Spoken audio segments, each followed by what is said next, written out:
بسم اللہ الرحمن الرحیم۔ سیدنا ابو ہریرہ رضی اللہ عنہ بیان کرتے ہیں کہ رسول اللہ صلی اللہ علیہ وآلہ وسلم قیام رمضان کی ترغیب دیا کرتے تھے، بغیر اس کے کہ آپ واجبی طور پر ان کو حکم دیں۔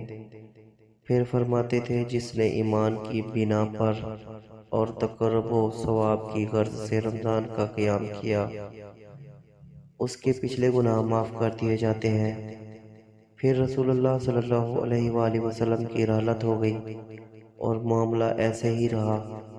اس کے بعد خلافت ابوبکر رضی اللہ عنہ اور حضرت عمر رضی اللہ عنہ کے ابتدائی دور میں بھی یہی صورتحال رہی۔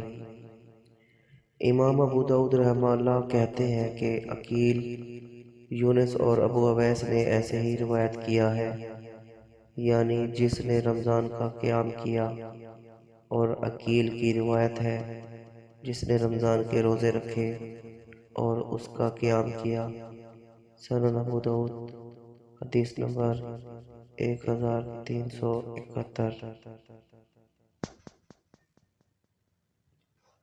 حضرت ابو ذر رضی اللہ عنہ بیان کرتے ہیں کہ ہم نے رسول اللہ صلی اللہ علیہ وآلہ وسلم کے ساتھ رمضان کے روزے رکھے، آپ نے ہمارے ساتھ کوئی قیام نہ کیا، حتیٰ کہ مہینے میں ایک ہفتہ باقی رہ گیا تو آپ نے ہمیں قیام کروایا، حتیٰ کہ تہائی رات ہو گئی۔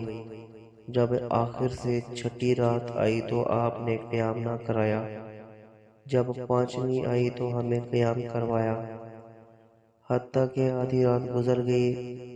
میں نے کہا، اے اللہ کے رسول، کاش آپ ہمیں بقیہ رات بھی اس کا قیام کروا دیتے۔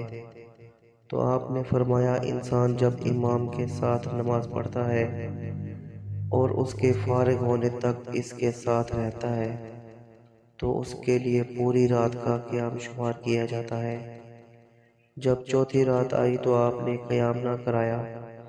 جب تیسری رات آئی تو آپ نے اپنے اقارب، بیویوں اور دوسرے لوگوں کو جمع فرمایا اور ہمیں قیام کرایا، یہاں تک کہ ہمیں فکر ہوئی کہ کہیں ہماری فلاح ہی نہ رہ جائے۔ جبیر نے کہا، میں نے پوچھا کہ فلاح سے کیا مراد ہے؟